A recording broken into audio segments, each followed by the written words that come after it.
Lui, le premier génie de l'équipe de France, Larbi Ben Barek, surnommé par la presse française la Perle Noire. Car le grand oublié du football français régalera les spectateurs par ses dribbles, sa technique très au-dessus de la moyenne de l'époque, arborant fièrement la tunique frappée du coq sans pour autant avoir la nationalité française. Retour sur le parcours assez méconnu de la Perle du Maroc et de l'équipe de France.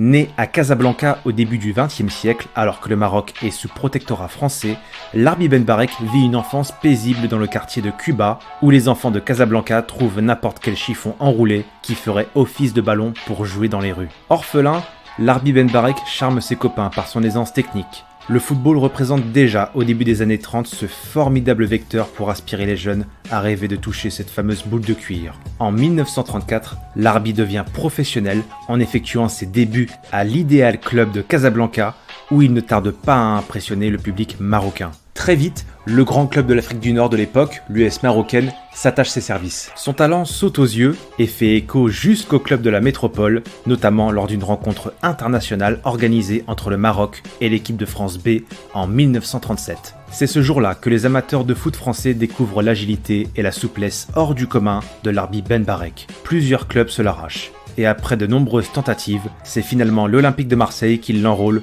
contre la somme de 44 000 francs en 1938. C'est alors que le stade Vélodrome se prend d'admiration pour le duo offensif Ben Barek-Aznar. Les deux hommes inscrivent la moitié des buts de l'OM lors de la saison 38-39, où les Phocéens terminent dauphins du championnat. N'ayant pas la nationalité française, les fans de foot ne comprennent pas qu'un joueur pourtant faisant partie du protectorat français ne soit pas appelé en équipe de France. Sous la pression populaire et seulement 5 mois après son arrivée en métropole, Ben Barek est finalement convoqué en bleu. Quelques années seulement après Raoul Diagne, le tout premier joueur noir à avoir porté le maillot bleu en 1931, Larbi va connaître une première sélection en 1938 qu'il n'est pas prêt d'oublier.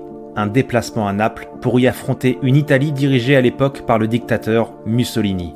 Le public transalpin siffle copieusement l'équipe de France et surtout Larbi Ben Barek, un des rares footballeurs noirs de l'époque qui en plus n'est pas français. Ce à quoi l'intéressé répondra de manière magistrale en chantant la Marseillaise à plein poumon.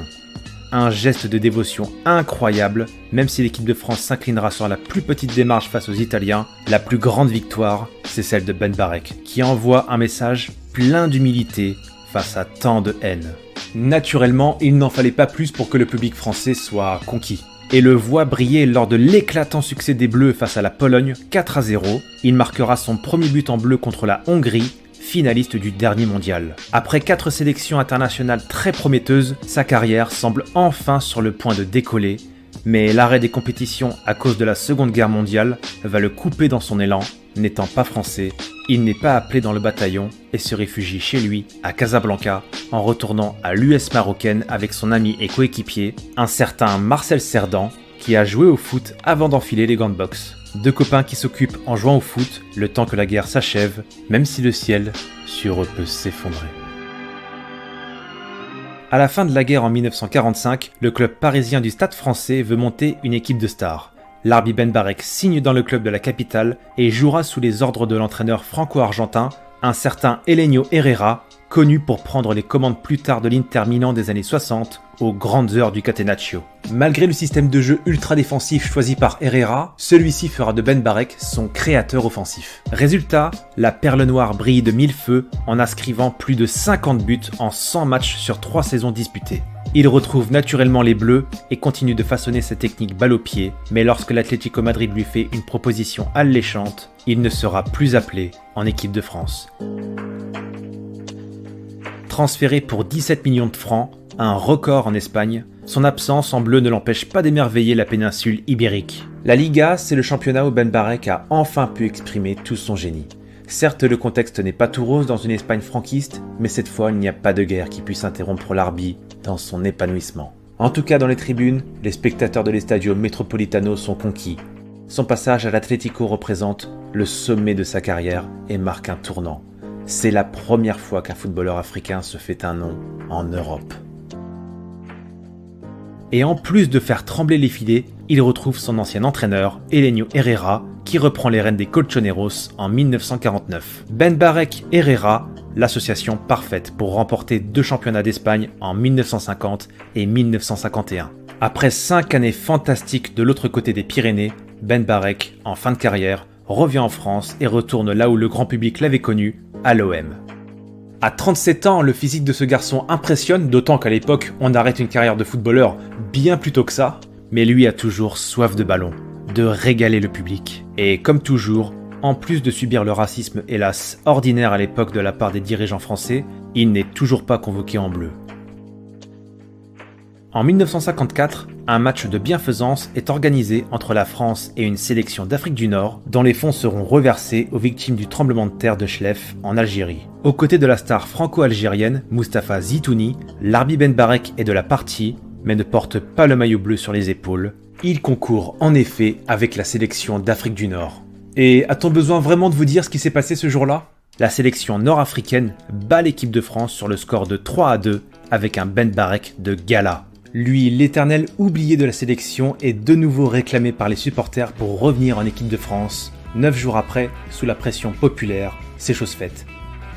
Le 16 octobre 1954, Larbi est rappelé pour un match amical de prestige à Hanovre contre le champion du monde en titre, l'Allemagne de l'Ouest. Mais nouveau coup de malchance, après seulement 27 minutes de jeu, il est victime d'un pépin musculaire. Cette fois, son corps a lâché. Reconnu comme un génie à l'échelle internationale, il sort sous les applaudissements du public allemand. Ce sera sa dernière apparition sous le maillot bleu. Néanmoins, ces 27 minutes à Hanovre lui auront permis d'inscrire son nom dans les livres d'histoire.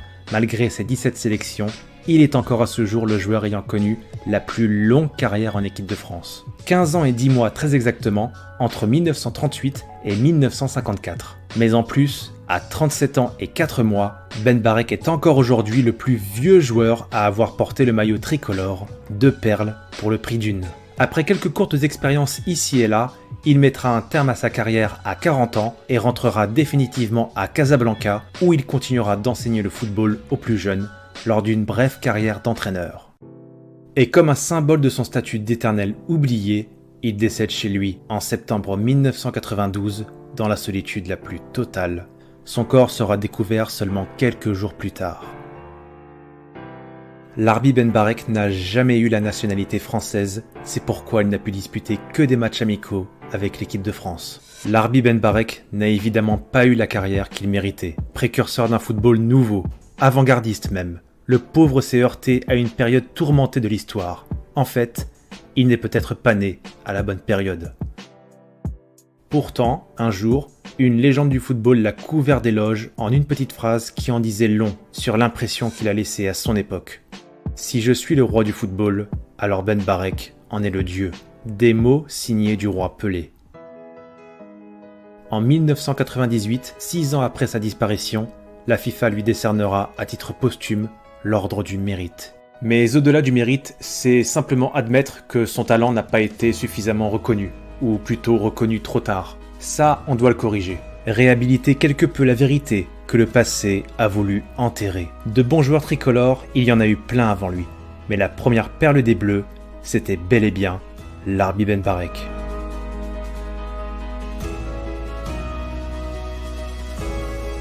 Voilà les footeux pour cette histoire, somme toute triste. Si vous l'avez aimé, n'hésitez pas à lâcher un like et à vous abonner si c'est pas encore fait. Et comme vous l'avez remarqué sur la chaîne, à travers des vidéos sur Del Piero et celle-ci sur Benbarek, on essaye le plus possible de mettre la lumière sur des joueurs qui étaient vraiment reconnus comme étant des génies à leur époque. Et n'oubliez pas les footeux, à la fin, ce n'est que du